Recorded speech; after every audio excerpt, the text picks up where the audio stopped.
In this video, we will be looking at the life of President Gerald R. Ford and his contributions to the United States as well as Michigan.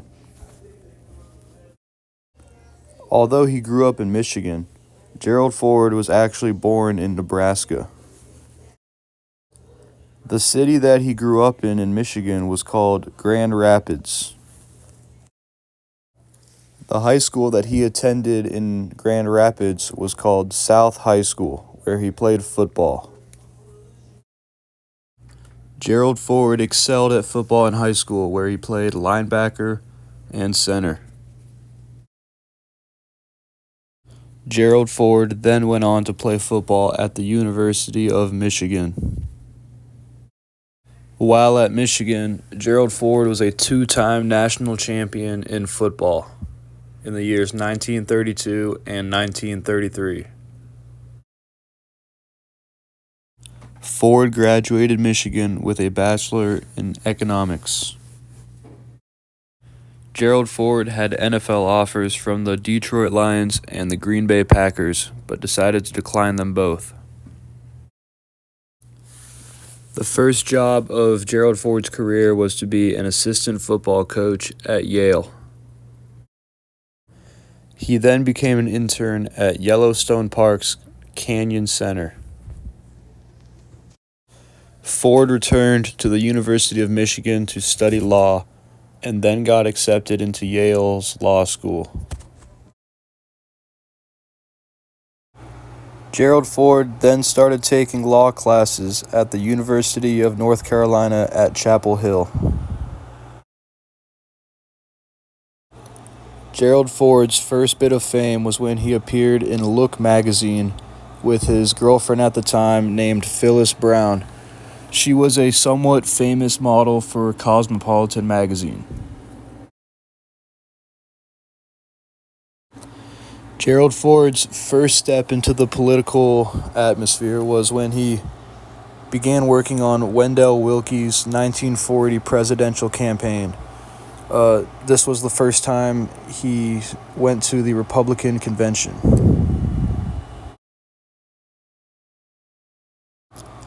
After graduating from Yale Law School, Ford met with his friend Philip Buchan and created their own law firm in Grand Rapids, Michigan. With World War II starting, Ford decided to join the Navy.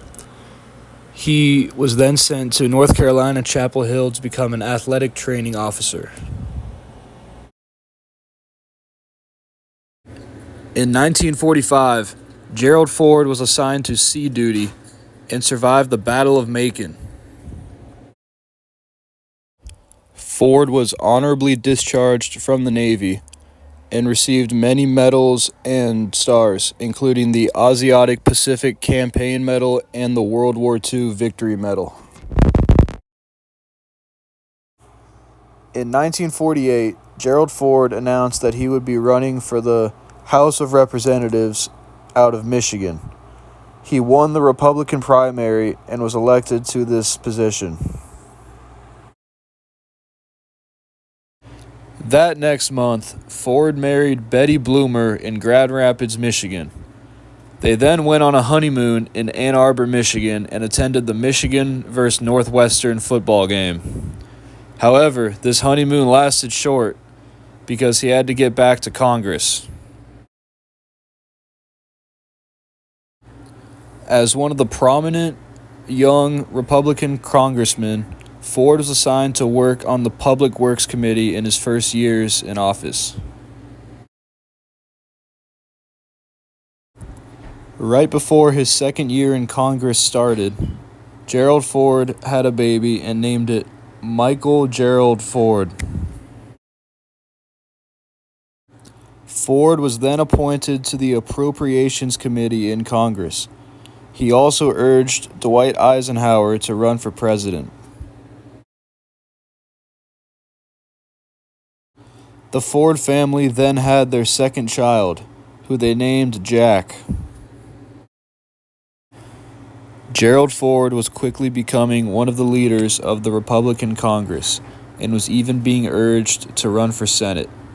However, he declined this and decided to take a fourth term in Congress, which he would win again. The Fords finally move into their new house in Virginia, which they had started building a year or two ago before it was completed. And yes, you guessed it.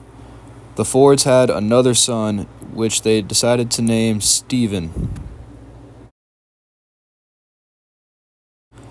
Because of all of Ford's notoriety and success during his time in Congress, he was asked to run for Michigan governor.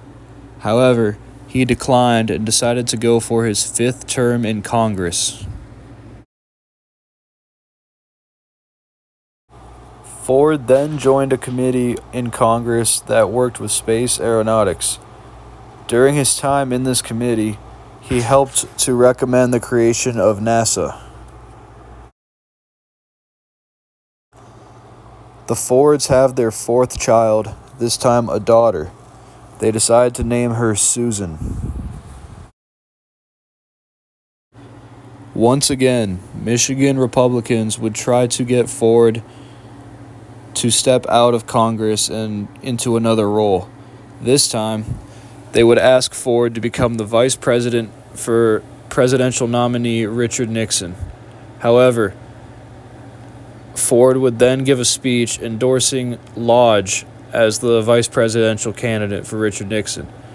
Lodge would then get this nominee because of Ford's speech.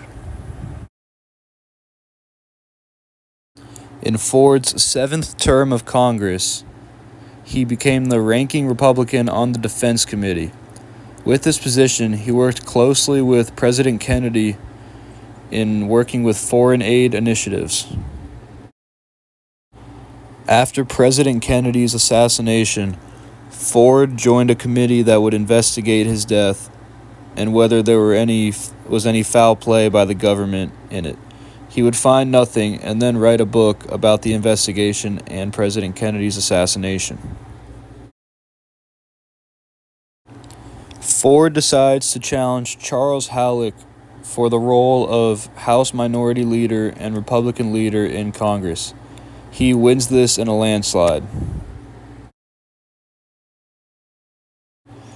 Once again, Gerald Ford helps Richard Nixon run for president by helping him pick his vice president. This time, Richard Nixon wins the election and works closely with Ford, who supports all of his policies through Congress. Ford is elected to his 12th term in Congress and uses his power to help Richard Nixon get re-elected to president. Even though Richard Nixon is re-elected as president, the Republicans did not win over many seats in the House. Ford thinks to himself that he may not ever reach his goal of becoming Speaker of the House because the Republicans would not be the majority. This makes him contemplate retirement from Congress. Because he does not feel that he will ever become the Speaker of the House, Ford decides to take Richard Nixon's offer to become his vice president. He becomes the first vice president to be appointed under the 25th Amendment of the U.S. Constitution. While President Nixon is preoccupied with the Watergate scandal, Vice President Ford is tasked with traveling around the country and speaking about the administration's policies on behalf of the both of them and becoming a figurehead for the administration. It begins to look like President Nixon will be impeached, so Gerald Ford must start preparing for the possibility of taking the role as President of the United States. Richard Nixon resigns as president, and Gerald Ford is set to take over. Ford promises Nixon that he will continue to enforce the same policies that they had created together. Gerald Ford had now become the 38th President of the United States of America. In one of Ford's first speeches, he claims that America's number one enemy is inflation and vows to battle that first. Gerald Ford's time in Michigan helped him to gain experience in a multitude of different issues. One of these main issues was the problem of women's rights. One source that we can use to further investigate this issue is the document "They Have Placed a Penalty on Womanhood: The Protest Actions of Women Auto Workers in Detroit Area UAW Locals 1945 to 1947" by Nancy Gabin. In this document, Gabin argues that women were only ever moved into the auto industry because of the World War II and the fact that they needed more workers. She now argues that because of the good job that they did, they should still be able to do this job in the future. Gabin writes, "Women workers continued to view their primary role as that of wife and mother and perceived their employment in previously male-dominated industries as responsive to the needs of a war economy, instead of defining their economic interests as workers." She writes this on the first page of the document. Because Ford was around Michigan for most of his life, we can see that how the way he was brought up affects his policies and what he takes to be more important than other issues. It is clear that Ford took this issue seriously, because in 1970, when he was serving as the House Minority Leader, he played a crucial role in obtaining the signatures to free the Equal Rights Amendment from the committee and put it into action. Another source that we can look at is "Somebody Must Be Blamed" by Father Charles Coughlin in the 1930s. Charles Coughlin was a known Democrat in the 1930s who was also known as a bigot and even a Hitler supporter.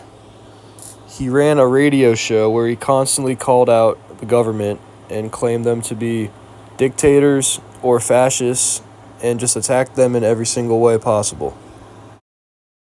Charles Coughlin's main argument in this piece is that the people in power never take blame for the actions that they commit. They always defer and act like it wasn't them that caused this problem to occur. Coughlin writes, "Somebody must be blamed, of course, but those in power always forget to blame themselves. They always forget to read the Constitution of the United States of America." He writes this on the first page. This does seem to be true for Richard Nixon, who takes no blame for the Watergate scandal and did everything in his power to get out of it, even resigning as President of the United States. This is partly true for Gerald Ford as well. Although he was not inherently a part of the Watergate scandal, he did pardon Richard Nixon once he took presidency to ensure that his close friend would not have to take any of the blame for this scandal.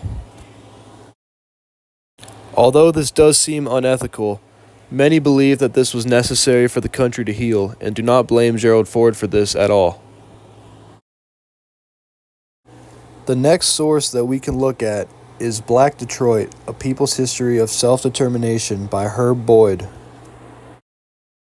This book is about black people in Detroit and their history of gaining equal rights. On page 199, Boyd writes, "Among those attending Leozo's funeral on March 30th at the Immaculate Heart of Mary Catholic Church on the city's west side was Dr. Martin Luther King Jr. He was there for the High Requiem Mass on the second day of mourning proclaimed by Governor George Romney." This passage shows that the death of this person was seen as a great ordeal by Governor George Romney, and he wanted to make sure that he could show the people of his state that he cared and wanted to do something to help them. Because we see what a former governor of Michigan did during the 1960s, we would like to see Gerald Ford do something similar for black Americans in the 1970s while he was president. Ford shows his commitment to this issue by increasing the funding for civil rights activities $2.9 billion and $3.9 billion the next year. He also showed his commitment to this issue while he was in Congress by voting on every piece of legislation that enforced equal rights for all Americans. It is clear that because Gerald Ford is from Michigan, he was able to see this problem and enforce solutions when he became the President of the United States and was able to help America change. The next source that we can look at is Message to the Grassroots by Malcolm X in 1963.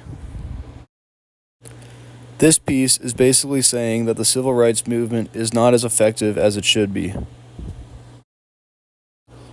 This speech was given in 1963 at a rally in Detroit, Michigan. Ford was still a Michigan congressman at the time, so it is very likely that he heard this speech and had it affect him in some way. Malcolm X says, "We want to talk right down to earth in a language that everybody here can easily understand. We can all agree tonight, all of the speakers have agreed, that America has a very serious problem. Not only does America have a very serious problem, but our people have a very serious problem. America's problem is us." Malcolm X uses language like this in order to persuade people to believe that there is a serious problem that needs fixing. It is likely that President Ford could have heard this and thought of this when he was making policies when he became president, like the policies we already showed in the previous source. The final source we will look at is Detroit Digs In by Edward Levinson in 1937.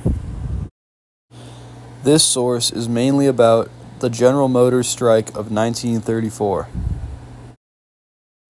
It is clear that the General Motors workers had had enough of their governor at the time, Governor Murphy.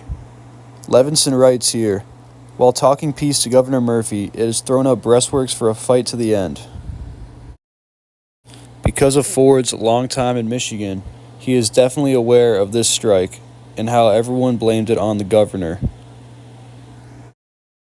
Because he knows this, he definitely wanted to make sure that motor workers were treated fairly when he had the power to enforce laws that would help motor workers. One of the main ways that Ford helped motor workers was through the Chrysler bailout. Chrysler was close to bankruptcy and needed help, or else many workers would lose their jobs. Ford stepped in and provided $1.5 billion in federal loan guarantees to help Chrysler avoid bankruptcy and allow all of those workers to retain their jobs. Although Gerald Ford's presidency was very brief, it has a lasting impact on America today. The most important thing that I took from reading about Gerald Ford's legacy and how it affects us today is how he was able to work with both Democrats and Republicans, people on all different sides of government, in order to find the best solutions for all Americans. Two of the people that he worked most closely with throughout his career was President John F. Kennedy, a Democrat, and President Richard Nixon, a Republican. Although Gerald Ford was a Republican himself, he still worked very closely with Kennedy and even gained sort of a friendship with him so that they were able to talk together and find a good median between the two parties. This is important to note because today in America, we do not see Republicans and Democrats agreeing on very much at all. Everything seems to be an argument, and no one can stop unless they get their point across and are able to win the argument. It seems like today everyone thinks either Trump or Biden. And I can only help but think that if we had someone like Gerald Ford around today, he would be able to help mediate between the two sides and find policies that work for all Americans and can make the majority of people happy. Another great lasting impact that Gerald Ford had was his impact on Black Americans. He managed to put lots of funding into the civil rights movement and equal rights acts in order to help provide change for Americans that was much needed in that time period. This is important because politicians today need to be able to keep this going and keep making change for Americans. President Ford also played a role in helping to end the Cold War with the Soviet Union. If he had not done what he had done there, America could look very different today. It is important to remember with Gerald Ford that he was not elected, but rather appointed after Richard Nixon resigned. It is incredible to think how someone who did not know he would be president was able to come in and make such a lasting impact so quickly. All in all, I think that the most important thing that Gerald Ford did was help to stabilize the nation after the Watergate scandal and begin to regain some trust for Americans to have in their government. Because of what he did after the Watergate scandal, America was finally able to become America once again.